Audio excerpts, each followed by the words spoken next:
My name is Shirley, and I am 32 years old. After working tirelessly in marketing for 10 years, I finally achieved my biggest dream, buying my own house. I spent weeks preparing the perfect housewarming party, sending invitations to everyone, especially my family. The day came, and as guests arrived, one group was noticeably absent: my entire family.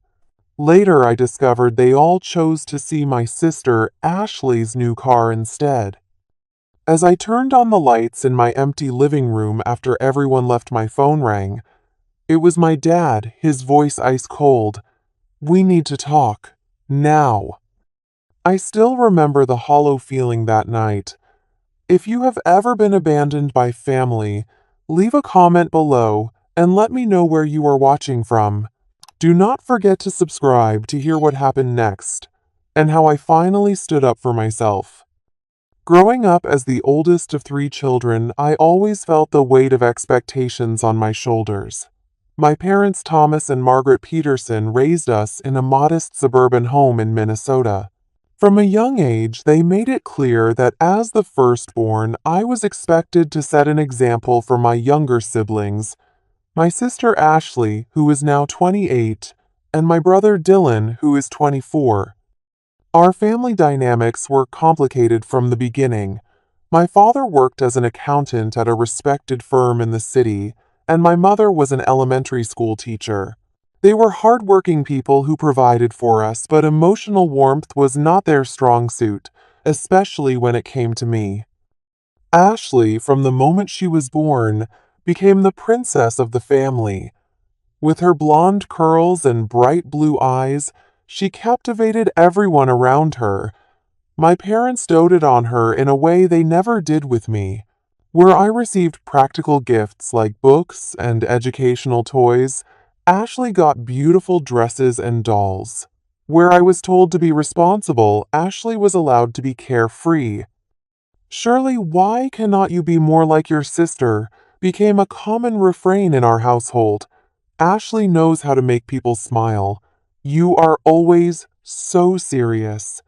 These comparisons created a rift between us that only grew wider as we got older. I threw myself into academics, thinking that if I could not win their affection through personality, I could at least make them proud through achievement. I joined every club, volunteered at community events, maintained a perfect GPA, and eventually earned a full scholarship to a prestigious university. But even then, my accomplishments were often overshadowed by Ashley's minor achievements. I still remember my college graduation day. After 4 years of relentless work, I graduated summa cum laude with a double major in business and communications. The ceremony was on a beautiful May afternoon, and as I walked across the stage to receive my diploma, I searched the crowd for my family's faces. They were there, but distracted. Later at dinner, when I expected at least some acknowledgement of my achievement, the conversation quickly turned to Ashley's new boyfriend, who had invited her to a party at his lake house that weekend. "Can you believe Ashley got invited to the Andersons' party?" my mother gushed. "They are one of the wealthiest families in the area." I sat there, my diploma folder on the seat beside me, feeling invisible. Dylan, who was 16 at the time, caught my eye across the table and gave me a subtle thumbs up. He was always more perceptive than our parents gave him credit for. After graduation, I moved to Chicago and secured a position at a growing marketing firm. I worked overtime, took on additional projects, and slowly climbed the corporate ladder. Every promotion was the result of countless late nights and sacrificed weekends.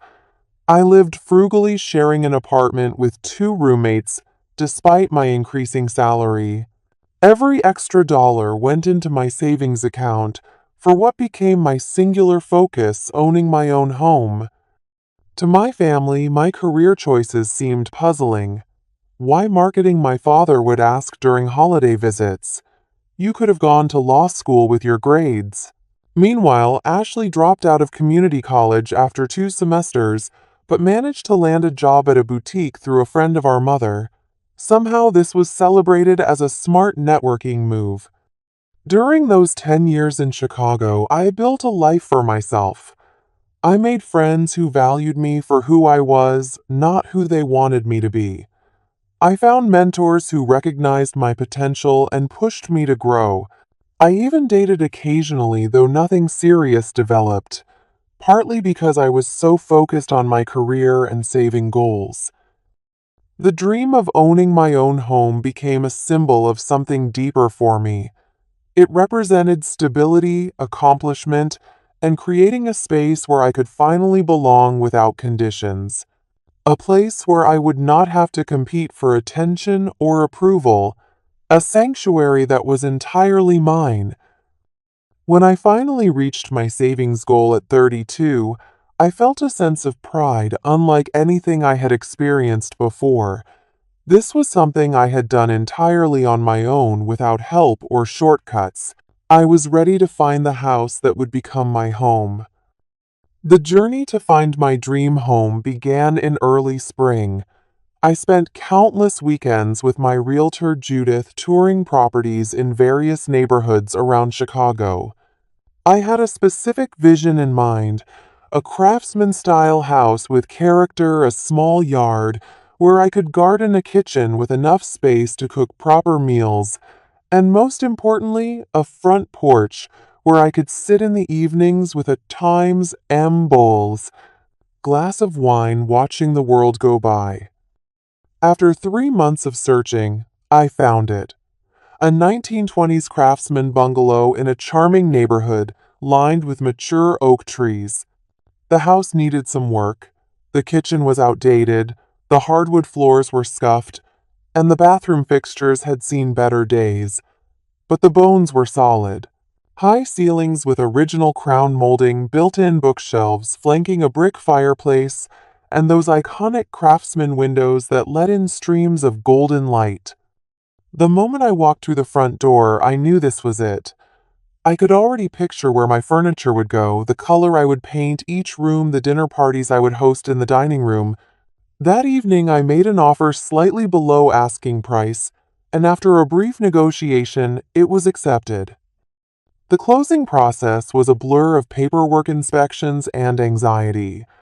There were moments when I feared something would fall through, a financing issue or a problem discovered during inspection. But finally, on a warm Tuesday in July, I sat at a table covered in documents, signing my name over and over until my wrist ached.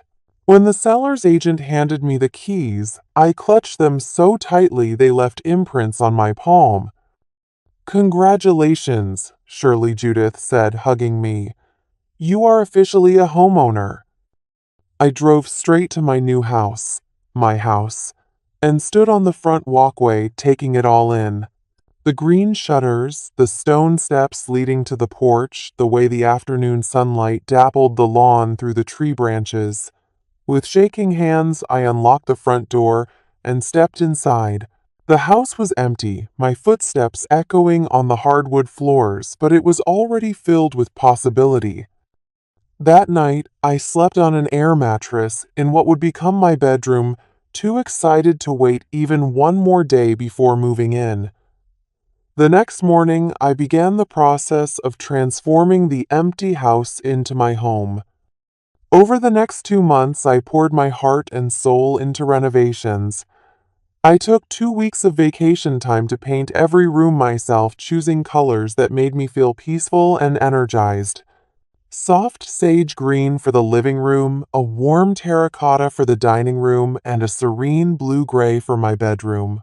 I refinished the hardwood floors, a back-breaking job that left me sore for days, but brought out the beautiful natural grain of the oak. The kitchen was my biggest project. I saved money by keeping the original cabinets, but painted them a crisp white and installed new hardware. New countertops, a farmhouse sink, and updated appliances transformed the space. I splurged on a professional plumber and electrician for the important work, but did everything else I could, myself watching countless YouTube tutorials and making multiple trips to the hardware store each weekend. As September approached, the house was finally ready. Every room reflected my personality and taste. Bookshelves filled with my favorite novels and travel mementos, comfortable furniture arranged for conversation plants, breathing life into corners and artwork carefully selected to inspire and comfort. This was the first space that was truly mine, created by my vision and hard work. The housewarming party seemed like the perfect way to celebrate this milestone. I wanted to share my joy with the people I cared about and officially mark this new chapter in my life. I created beautiful invitations, handwriting each one with a personal note. For my family members, I included old photos of us together and expressed how much their presence would mean to me. 2 weeks before the party, I mailed the invitations, following up with texts to make sure they had been received. My mother called immediately. "Shirley, this invitation is lovely. We would not miss it for the world. Dad and I are so proud of you for buying your own home." Ashley texted, "Oh my God, sis. Can't wait to see your new place. By the way, I just bought a new car. Nothing fancy like your house, but am excited, lol." Dylan called and asked detailed questions about the house, genuinely interested in the renovations I had tackled myself. He promised to bring a special housewarming gift he had been working on. In the days leading up to the party, I prepared everything meticulously. I created a menu of homemade appetizers and desserts, bought wine and ingredients for signature cocktails, and decorated the house with fresh flowers. I even put together small gift bags for each guest, locally made candles, artisan chocolates, and personalized thank you notes.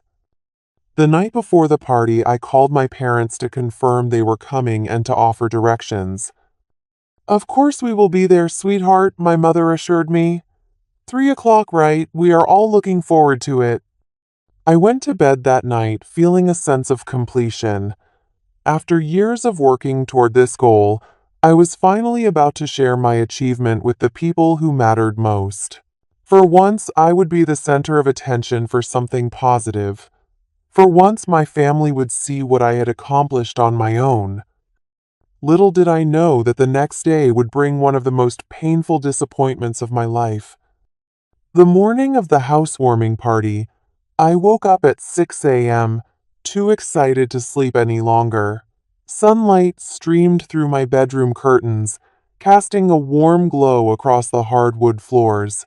Today was the day my house would truly become a home, filled with laughter, congratulations, and the people I loved most.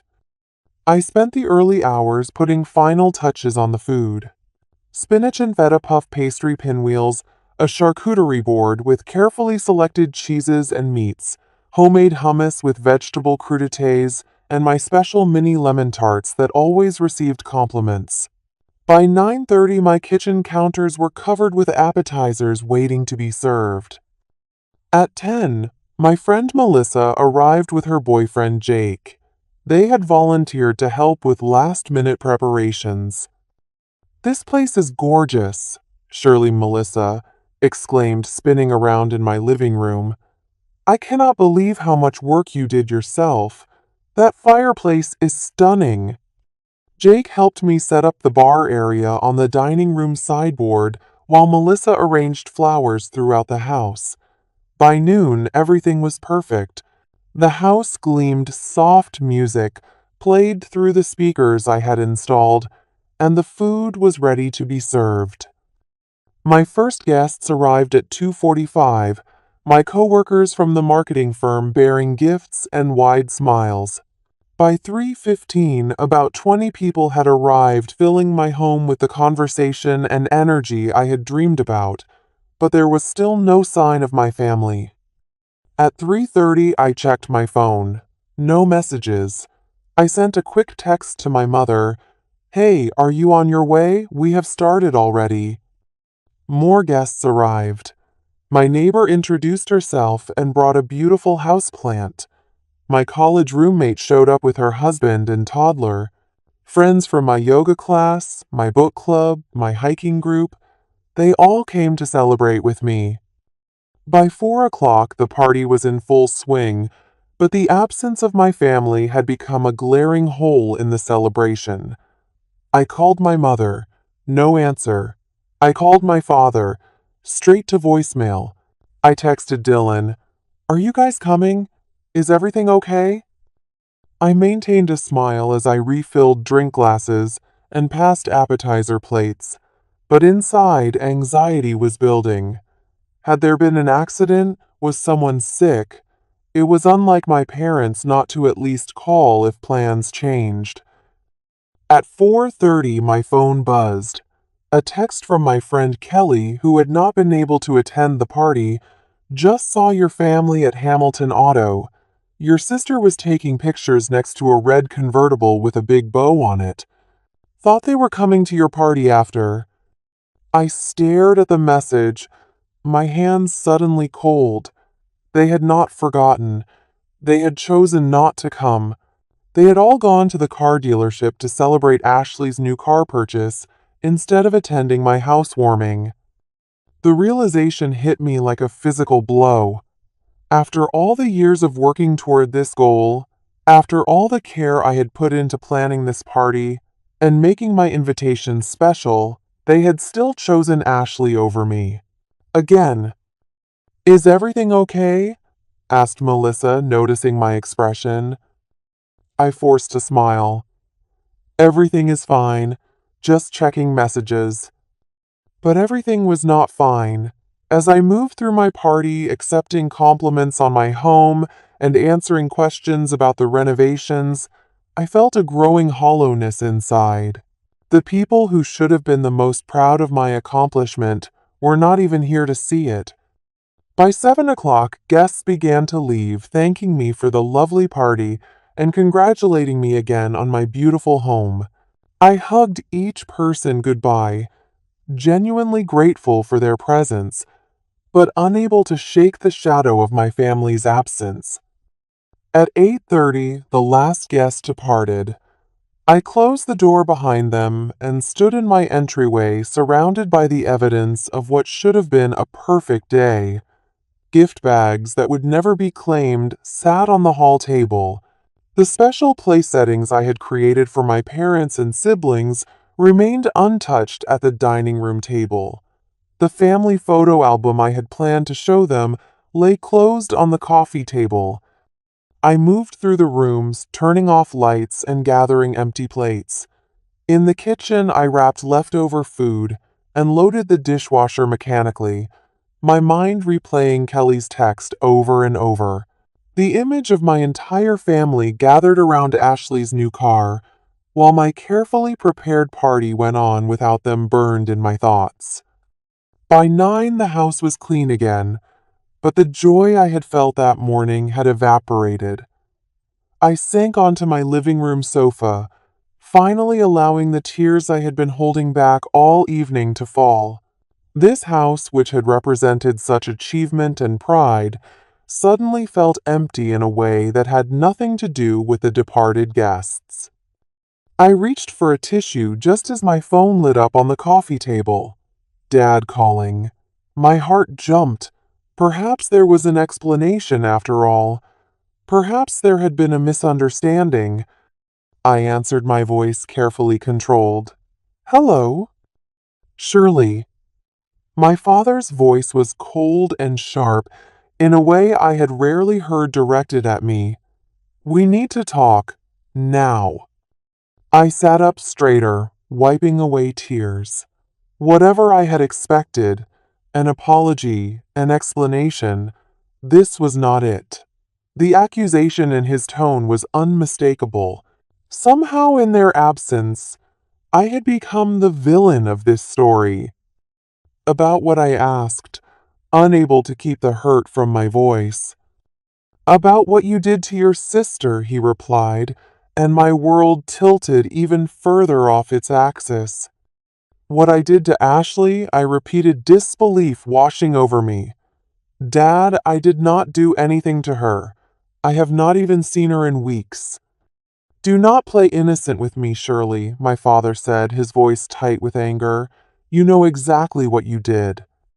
I stood up and began pacing my living room, the beautiful space that should have been filled with family congratulations now witness to this baffling conversation.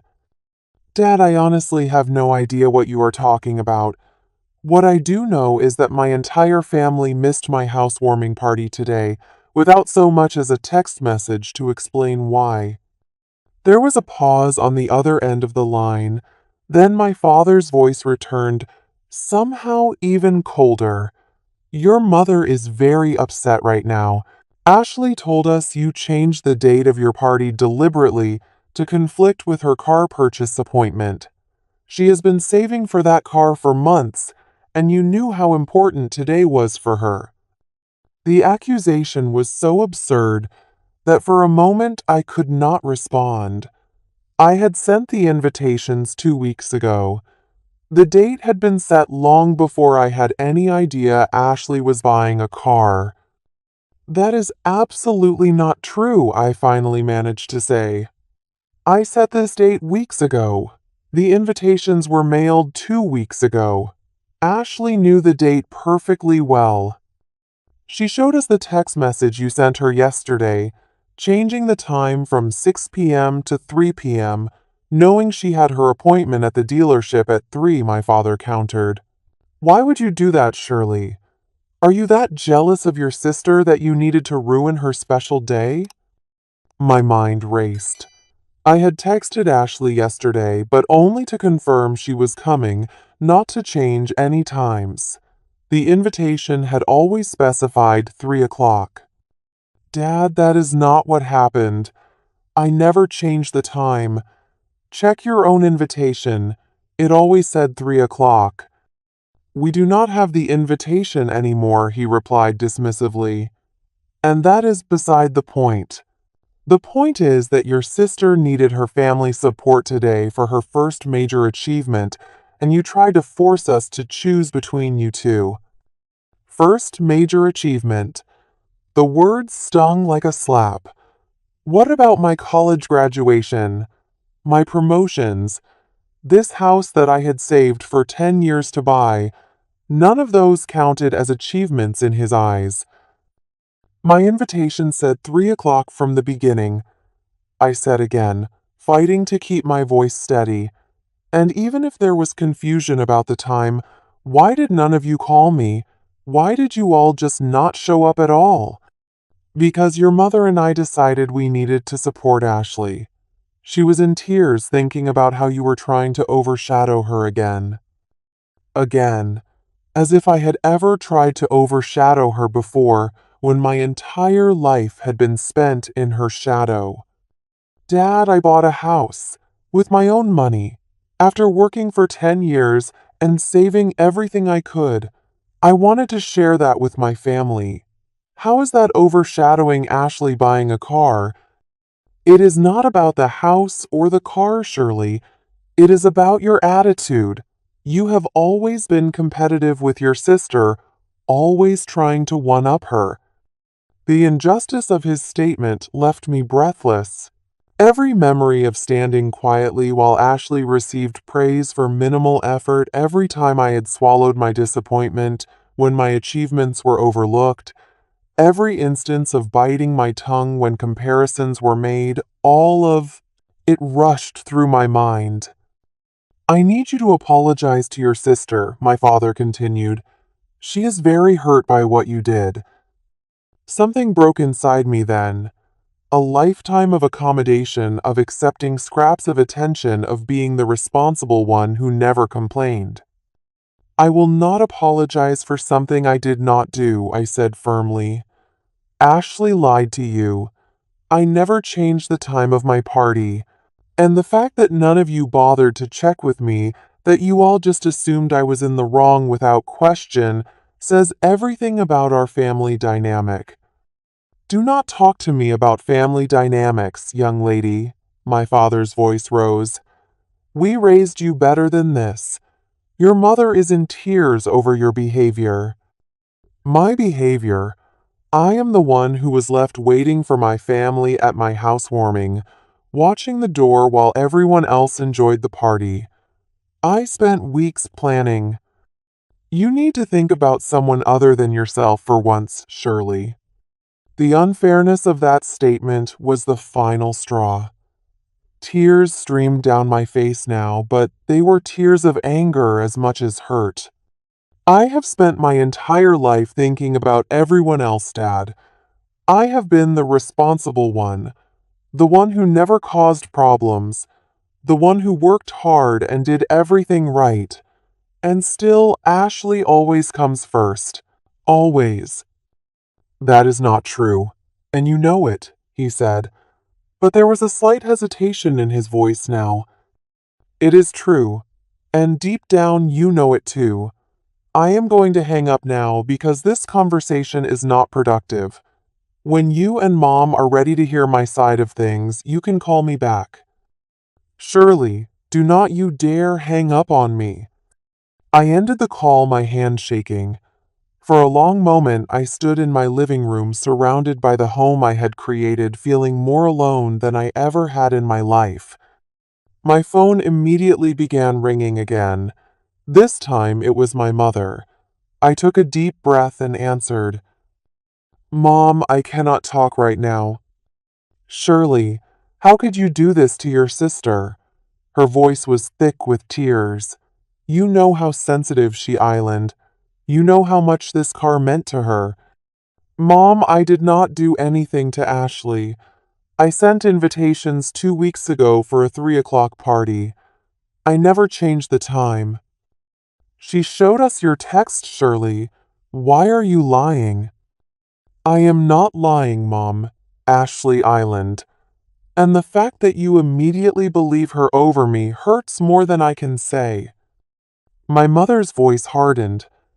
You have always been jealous of the attention Ashley gets. You need to grow up and stop these childish games. The conversation continued in circles with my mother refusing to consider that Ashley might have lied. By the time I hung up, I felt completely drained. Out of curiosity and mounting anger, I scrolled back through my text messages with Ashley. There was our exchange from yesterday. Me, hey Ash. Just confirming you guys are coming tomorrow at 3. Can't wait to show you the house. Ashley, totally. Unless something comes up LOL, but should be there. Nothing about changing times. Nothing that could be misinterpreted. Then I noticed something strange. There were screenshots in our conversation from earlier today, and screenshots I had never sent. They showed a doctored conversation where I told Ashley the party had been moved to 3 p.m. instead of 6 p.m. Ashley had fabricated evidence and sent it to herself from my number in our text chain. I sat down heavily on my sofa, the full weight of the manipulation hitting me. My sister had deliberately created a situation where my family would miss my housewarming, then made it appear to be my fault. The level of calculation required was staggering. My phone buzzed with a text from Ashley Hope. Party was fun. Sorry we couldn't make it, but my new car is amazing. Maybe next time don't try to make everything about you. Just saying. The casual cruelty of the message after what she had done left me breathless. This was not just sibling rivalry or thoughtlessness. This was deliberate sabotage. I turned off my phone and curled up on my sofa, surrounded by the beautiful home that now felt tainted by this painful revelation. The family I had hoped would finally see my worth had shown me exactly how little they valued me. And my sister, my own sister, had orchestrated all of it. That night alone in my dream house, I cried myself to sleep. After a restless night, I woke up with a clarity I had never experienced before. The hurt and shock had crystallized into determination. I was not going to let Ashley's lies stand unchallenged. For once in my life, I was going to confront the dynamics that had shaped our family for decades. I dressed carefully that morning, choosing an outfit that made me feel confident and strong. Dark jeans, a crisp white button-down shirt, and the leather boots I had bought myself as a gift when I received my last promotion. I wanted to face Ashley not as the perpetually overshadowed older sister, but as the accomplished woman I had become. I drove the 30 minutes to Ashley's apartment building, rehearsing what I would say. This wasn't about revenge or winning. This was about truth and finally standing up for myself. Ashley lived in a modern apartment complex. In the trendier part of town, her rent subsidized by our parents. When she opened the door, her surprise was evident. "Shirley, what are you doing here?" She was still in pajamas, despite it being nearly 11, her hair pulled into a messy bun. "We need to talk," I said, my voice steady. "May I come in?" She hesitated, then stepped aside. Her apartment was stylishly decorated, but cluttered with shopping bags from expensive boutiques piled in corners and fashion magazines spread across the coffee table. "Is this about yesterday? Because I already told Mom and Dad what happened," she said defensively, crossing her arms. I took out my phone and pulled up our text conversation. "Yes, it is about yesterday. And about these." I showed her the screenshots she had inserted into our conversation. Screenshots of a conversation that never happened. Screenshots you fabricated to make it look like I changed the time of my party to conflict with your car appointment. Ashley's expression flickered between surprise and defiance. "I do not know what you are talking about." "Ashley, stop. The evidence is right here. You created fake messages and then sent them to yourself in our conversation thread. What I cannot figure out is why. Why would you go to such lengths to make sure our family missed my housewarming?" She looked away, a flush creeping up her neck. "You always have to be the center of attention, do not you? Perfect Shirley with her perfect career, and now her perfect house. Meanwhile, I finally do something worth celebrating, and no one would care because they would all be too busy applauding you." The bitterness in her voice was startling. "Is that really how you see me? As someone who steals your spotlight, Ashley, my entire life. I have stood in the background while you received praise and attention for every little thing." "That is such a lie," she exploded. "Mom and Dad always talked about how smart you were, how responsible, how successful. Why cannot you be more like your sister? Shirley would never do that. Look at Shirley's grades, her job, her savings. Do you have any idea what it is like to grow up hearing that?" I stared at her in disbelief. "Are we from the same family? Because in my experience, it was always, Ashley is so charming, Ashley is so pretty, Ashley makes friends so easily. Every accomplishment I ever had was minimized while you were celebrated for the smallest things." We stood there, two grown women with completely opposite perspectives on our shared childhood. It was as if we had grown up in parallel universes. "You were always the favorite," Ashley insisted, but there was a flicker of uncertainty in her eyes now. "Then why did they all choose to go see your new car instead of coming to my housewarming? If I am the favorite, explain that to me." She didn't have an answer. Instead, she changed tactics. "It is just a house, Shirley. People buy houses all the time. It is not that big a deal." The dismissal of my greatest achievement stung, but I refused to be derailed. "This is not about the house or the car. This is about you deliberately lying to our family to manipulate them. You created false evidence to make me look bad. That goes beyond sibling rivalry, Ashley. That is calculated and cruel. They would have come to your party eventually, she said, her voice smaller now. I just wanted them to see my car first when it still had the big bow on it and everything. They could have done both. But they did not. Because you told them I had intentionally changed the time to hurt you. You made me the villain in this story, when all I wanted was to share something important with my family. The sound of a key in the lock interrupted us. The door opened to reveal our parents, both looking surprised to see me. Shirley, what are you doing here? My mother asked, glancing between Ashley and me with concern. I came to talk to Ashley about what really happened yesterday, I said, turning to face them. Did you bring the invitation I sent you? I would like to show you that it always said 3 o'clock. My father's expression hardened. We came to check on your sister because she was upset last night. We do not need to rehash this whole situation.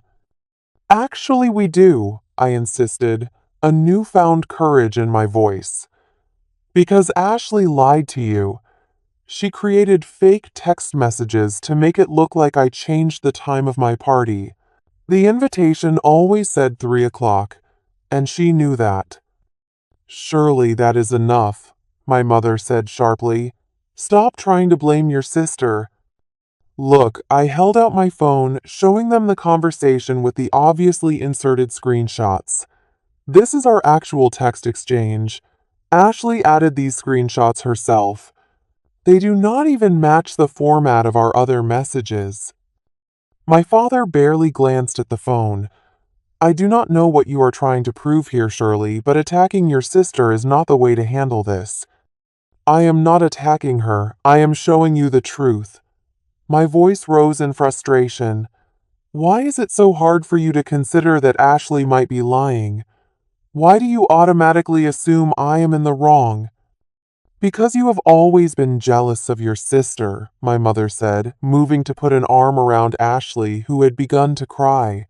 Ever since she was little, you have resented the attention she gets. The injustice of this statement, after everything that had happened, broke something in me. That is not true. That has never been true.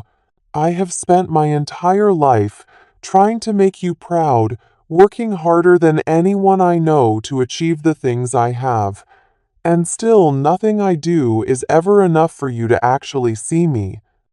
We see you just fine, Shirley, my father said coldly. We see someone who cannot be happy for her sister's accomplishments without making it about herself. Her accomplishments, I laughed, the sound bitter even to my own ears. Buying a car with money our parents gave her is an accomplishment, but me saving for 10 years to buy a house on my own is not worth showing up for. It is not about the car or the house, my father said, echoing my earlier words to Ashley. It is about your attitude. My attitude? I was nearly shouting now. My attitude has always been to work hard, never complain, and support this family, even when you all continuously overlook me in favor of Ashley. And I am tired of it. I am tired of being the only one who sees this dynamic for what it island. Ashley was fully crying now, head buried in our mother's shoulder. The familiar sight of my parents comforting her while I stood alone sent a wave of painful recognition through me. I think you should leave, my father, said his voice, leaving no room for argument. Your sister is upset enough without you making wild accusations.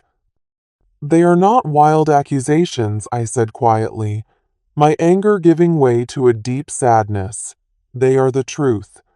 And the fact that none of you can even consider that tells me everything I need to know about my place in this family. I walked to the door, pausing with my hand on the knob. For the record, the invitation always said 3 o'clock. I never changed the time.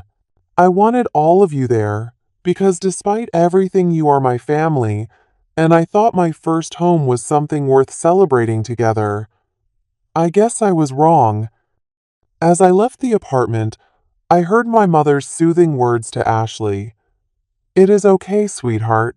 Shirley has always had a flair for drama. I drove home in a state of numb disbelief. The confrontation had gone even worse than I had anticipated. Not only had they refused to believe me, but they had reinforced the very dynamic I was trying to challenge.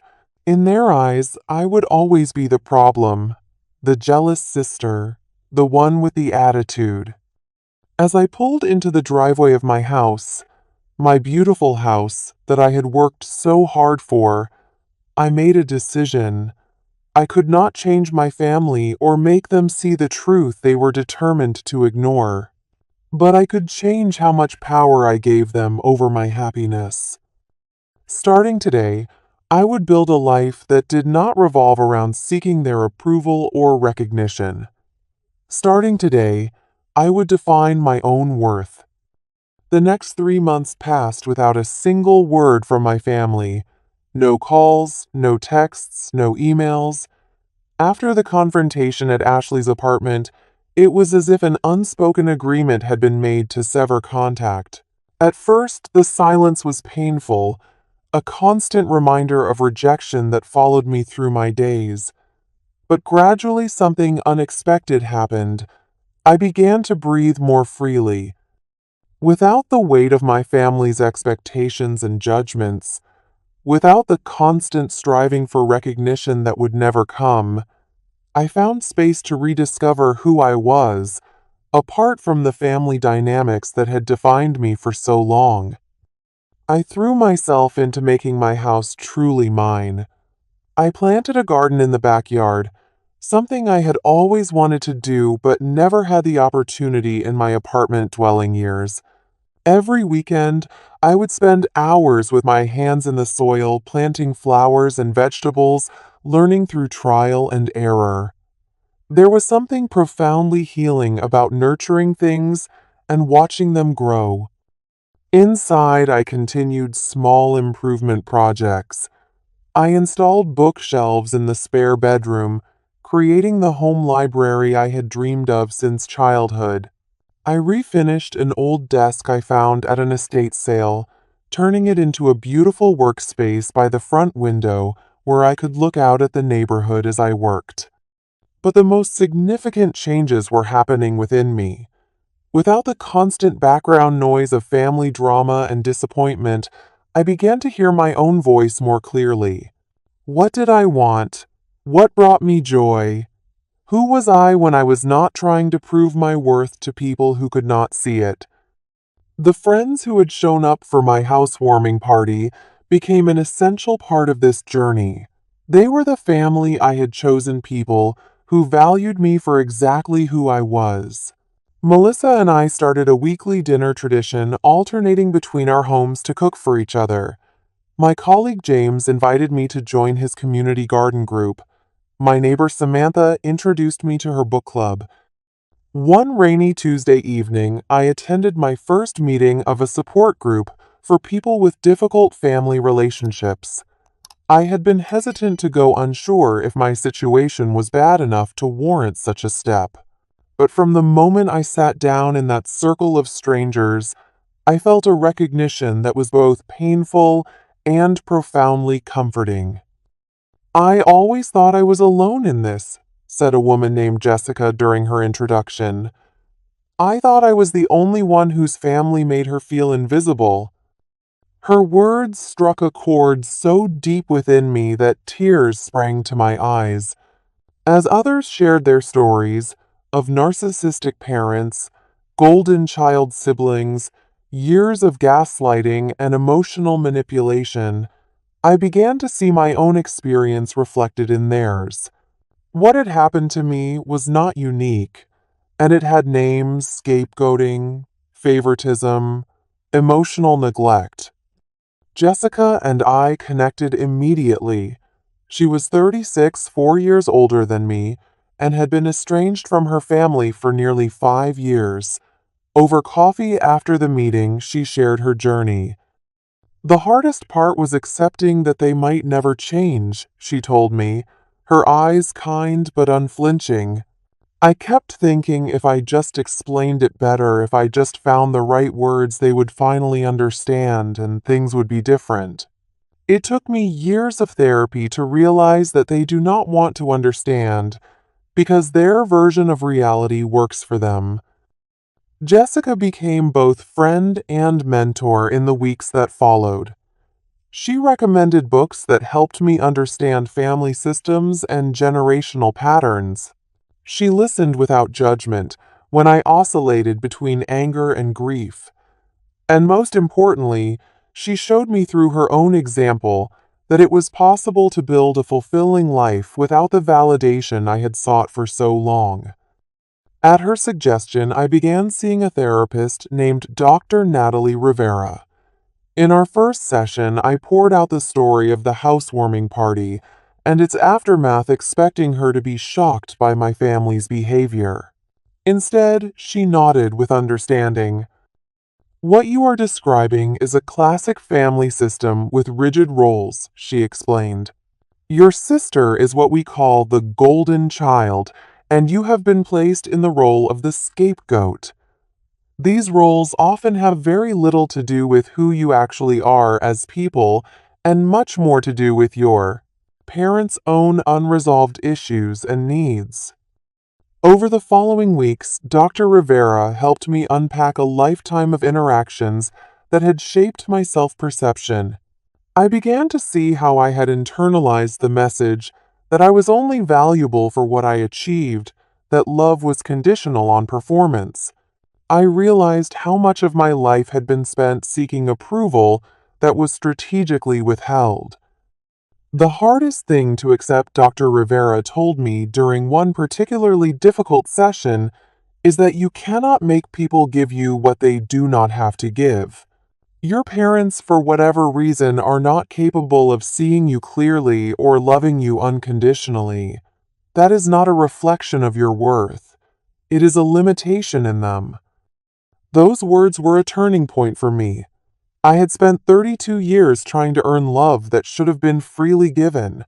I had contorted myself into the perfect daughter-student-employee sister, always responsible, never demanding, constantly achieving, in the hope that eventually it would be enough.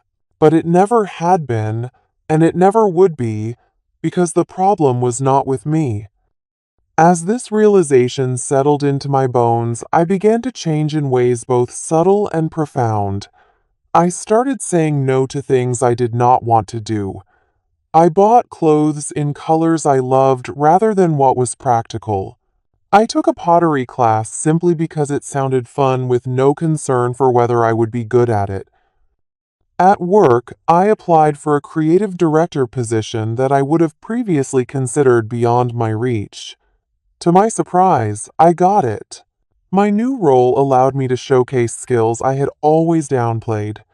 My creativity, my ability to inspire a team, my intuitive understanding of what would resonate with an audience. "You seem different," my colleague Maria commented after a presentation, where I had confidently defended an unconventional campaign concept. "More. I do not know present, like you are fully inhabiting your space." I was beginning to recognize my own value outside of my family's narrow definition, and as I did, other people saw it too. 6 weeks into our estrangement, I received a text from an unknown number. "Hey sis, it is Dylan. Got a new phone. Can we talk? Not about family stuff. Just want to see how you are doing." My younger brother had always been the quiet one in our family, often lost in the dynamic between Ashley and me. We had never been particularly close, but there had always been an unspoken understanding between us. I agreed to meet him for coffee the following Saturday. Dylan looked older than his 24 years when he walked into the cafe, his shoulders slightly hunched, as if carrying an invisible weight. When he saw me, his face lit up with a genuine smile. "Your hair looks different," he said as he sat down across from me. "It suits you."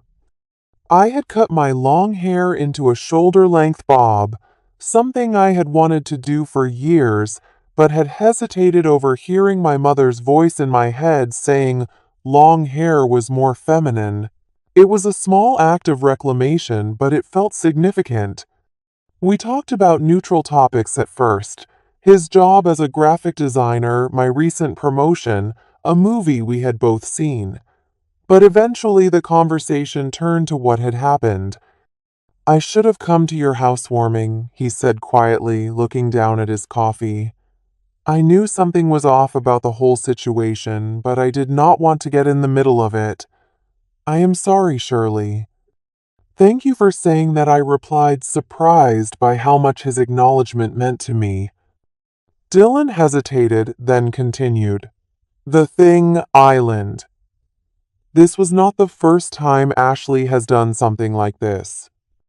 "What do you mean?" "She has been manipulating situations for years, making herself look good at your expense. I have seen her do it so many times, but Mom and Dad never question her, so I just stayed quiet." He looked up, regret clear in his eyes. I should have said something. What followed was a conversation that shook the foundation of how I understood our family history. Dylan revealed incident after incident where Ashley had lied, twisted facts, or created drama to ensure she remained the center of attention. The birthday party in high school where my gift to our mother mysteriously disappeared only to be found damaged in my room. The time Ashley had deleted an important email about my college scholarship and claimed it must have been spam. The rumor she had spread among our extended family that I was too busy to attend our grandmother's 75th birthday, when in reality I had never received the invitation. "I think she feels threatened by you," Dylan said. "You are everything she is not: independent, successful, driven. So she has to find ways to make you look bad or keep you away from the family." "And our parents just believe her," I said, the familiar hurt rising again. Dylan nodded sadly. "They see what they want to see. Ashley plays the role they need her to play, the delicate one who needs their protection. And you have always been the strong one who they think does not need anything." We talked for hours that day, peeling back layers of family dynamics that had shaped all of our lives. For the first time, I felt truly seen by someone who had been there for all of it, who understood the context of my pain. "What are you going to do now?" Dylan asked as we prepared to leave. I considered the question carefully. "I am going to keep building my life, my real life, not the one I thought I needed to have to earn their approval. Beyond that, I do not know yet." Dylan hugged me before we parted. "For what it is worth, I have always admired you, Shirley. You are the strongest person I know." His words stayed with me in the weeks that followed, bolstering me as I continued my journey of self-discovery and healing. The house that had once felt tainted by my family's rejection now became a symbol of my resilience. Each room held evidence of choices I had made for myself, of a life being built on my own terms. And with each passing day, without the drama and pain of trying to fit into my family's distorted picture, I found myself growing stronger, more centered, more authentically me.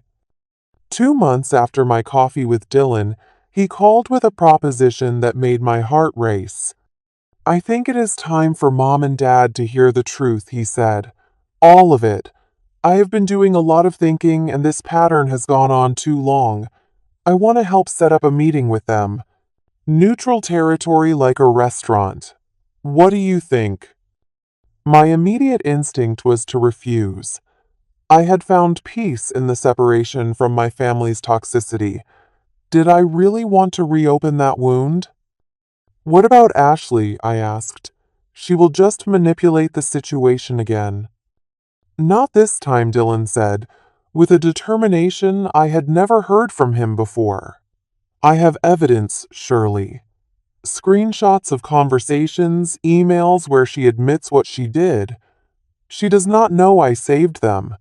And I am ready to stand up for the truth, even if it means confronting our parents. After a long discussion and several days of consideration, I agreed. Not because I expected a Hollywood reconciliation or dramatic apology, but because I wanted to reclaim my narrative. For too long, I had been defined by Ashley's lies and my parents' willingness to believe them. Whatever happened, I wanted to stand in my truth. We arranged to meet at a quiet restaurant halfway between our homes on a Sunday afternoon. Dylan arrived at my house beforehand, a folder of printed evidence in hand, his face a mixture of nervousness and resolve. "Are you sure you want to do this?" I asked him. "They might turn on you too." He nodded. "I am sure. I cannot keep watching this happen. It is not right, and deep down I think they know it." As we drove to the restaurant, I mentally prepared myself for every possible outcome, from complete rejection to grudging acknowledgement. Dr. Rivera had helped me set realistic expectations and establish boundaries for the conversation. I would not argue or defend myself endlessly. I would state my truth calmly and clearly, and if they could not hear it, I would walk away knowing I had done what I could. My parents were already seated when we arrived, their faces showing a mixture of curiosity and apprehension. My mother had aged in the months since I had last seen her, new lines etched around her eyes. My father sat stiffly, his expression guarded. "Thank you for coming," I said, as Dylan and I sat down across from them. "Dylan said it was important," my mother replied, her voice carefully neutral. "He said there were things we needed to discuss as a family." "There are," I confirmed. "Things that have been left unsaid for far too long." Our conversation started cautiously with surface-level updates about work and health. But after the waiter took our orders, Dylan cleared his throat and opened the folder he had brought. "Mom, Dad, there is something you need to know," he began, "about what happened at Shirley's housewarming, but also about a pattern that has been going on for years." My father's face immediately hardened. "If this is about blaming your sister again—" "Please just listen." Dylan interrupted, his voice steady but insistent. "I have proof of what really happened." He laid out the evidence methodically, screenshots of the original invitation, clearly showing the 3 o'clock time, the fabricated text messages Ashley had created, and most damning of all, a series of texts between him and Ashley where she had bragged about making sure Shirley knew her place. My parents' expressions changed as they reviewed each piece of evidence, from skepticism to confusion to the dawning of an uncomfortable realization. "This cannot be right," my mother said weakly. "Ashley would not do this." "She did," Dylan said gently. "And it is not the first time." He continued, revealing other incidents from our childhood and early adulthood where Ashley had deliberately sabotaged me or turned family members against me. With each example, he provided corroborating evidence, saved emails, text messages, photos with telling timestamps. My father sat in stunned silence, his face growing increasingly pale. My mother began to cry quietly. "Why are you showing us this?" she finally asked. "What do you want from us?" "We want you to see the truth," I said, finding my voice. "For years I have been cast as the villain in a story I never wrote. I have been made to feel that I was not worthy of the same love and attention that Ashley received automatically. All I ever wanted was to be seen for who I really am, not who Ashley told you I was." My father looked up, meeting my eyes directly for perhaps the first time in years. "Surely I do not know what to say. If what Dylan is showing us is true." "It is true," I said firmly. "And I think deep down you have always known something was not right. but it was easier to go along with Ashley's version of reality than to question it. A heavy silence fell over the table, broken only by the ambient sounds of the restaurant around us. This was the moment of truth. Would they acknowledge what they had seen, or would they find a way to dismiss it and maintain the family mythology? I think we need to talk to Ashley, my father finally said, his voice rough with emotion. Would you like me to call her now? Dylan asked. Ask her to join us. My parents exchanged a long look, then nodded. The 30 minutes we waited for Ashley to arrive were among the most tense of my life. My parents sat in stunned silence, occasionally glancing at the evidence Dylan had provided. I focused on my breathing, reminding myself that, regardless of what happened next, my worth was not dependent on their recognition. When Ashley walked into the restaurant, her confident smile faltered as she took in the serious expressions around the table. What is going on? She asked, sliding into the empty chair next to my mother. Is this some kind of intervention? We need to talk about the housewarming party, my father said, his voice uncharacteristically hesitant, and some other things. Ashley's eyes darted to the folder on the table, then to Dylan, then to me. Why are we still talking about that? It was months ago. Because we have reason to believe you lied to us about what happened, my father continued, and possibly about many other things over the years. What followed was one of the most difficult conversations of my life. Ashley initially denied everything, then tried to minimize her actions, then attempted to paint herself as the victim of our collective misunderstanding. But faced with the concrete evidence and Dylan's calm insistence on the truth, her defenses gradually crumbled. Fine, she finally said, tears streaming down her face. I did it. I did all of it. Are you happy now, Shirley? You have finally turned everyone against me. This is not about turning anyone against you, I said quietly. This is about the truth finally being acknowledged. You have been manipulating this family for years, Ashley. You have deliberately hurt me over and over again, and I need to understand why. Her answer when it came was both simple and heartbreaking. Because it was so easy. Because everyone always believed me over you. Because I was afraid if they saw how amazing you really are, they would not love me anymore. The raw honesty of her admission stunned us all into silence. Ashley, my mother said finally, her voice breaking, we would never stop loving you. Never. But what you did was wrong. So wrong. My father reached across the table and took my hand, his eyes filled with regret. Shirley, I do not know if you can ever forgive us.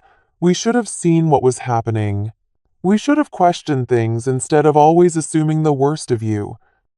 I did not respond immediately, letting the weight of his words settle around us. This was not a moment for easy forgiveness or quick reconciliation. This was the beginning of a much longer, more difficult conversation about trust, truth, and family. I do not know what happens next, I admitted. I have spent the last few months building a life that does not revolve around seeking your approval or understanding. I have found strength in that independence. But I would be open to seeing if we can build something new, something based on honesty and mutual respect. In the weeks that followed that pivotal meeting, my relationship with my family began a slow, careful reconstruction. My parents visited my house for the first time, expressing genuine admiration for what I had created. Dylan and I grew closer, our shared experience creating a bond that had never existed before. Ashley was a more complicated story. After the confrontation at the restaurant, she entered therapy, beginning the difficult work of examining her own insecurities and destructive patterns. Our relationship remained distant, the trust too thoroughly broken to be quickly repaired. But there was an honesty between us now that had never existed before. 3 months after our family meeting, I hosted another housewarming party, a symbolic reset. This time, my parents and Dylan arrived early, helping with final preparations. Friends who had supported me through the darkest moments mingled with family members who were cautiously finding their way back into my life. As I looked around my living room that evening, seeing the blend of chosen and birth family sharing food and conversation, I felt a sense of completion that had nothing to do with external validation. My home had become what I had always wanted it to be, a sanctuary of truth and authenticity, a place where I could be fully myself.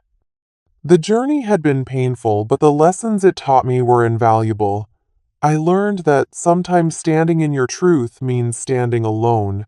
I learned that family is not just about blood, but about who sees you clearly and loves you anyway. Most importantly, I learned that my value does not depend on anyone else's recognition of it. Today, 2 years after that fateful housewarming party, my house has truly become a home. The garden I planted has flourished much like my sense of self. My career has thrived now that I no longer seek approval with every decision, and my relationships, both family and friends, are built on a foundation of mutual respect and genuine connection. Sometimes the greatest gift we can give ourselves is the courage to stand in our truth, even when those we love most refuse to see it. Sometimes the family we need most is the one we build for ourselves person by person, truth by truth, day by day. Have you ever had to stand up for your truth when everyone around you refused to see it? How did you find the strength to remain true to yourself in the face of family pressure or manipulation? Share your story in the comments below. And if this resonated with you, please like, subscribe, and share with someone who might need to hear that they are not alone in their family struggles. Thank you for listening to my journey, and remember, your worth is not determined by other people's ability to recognize it.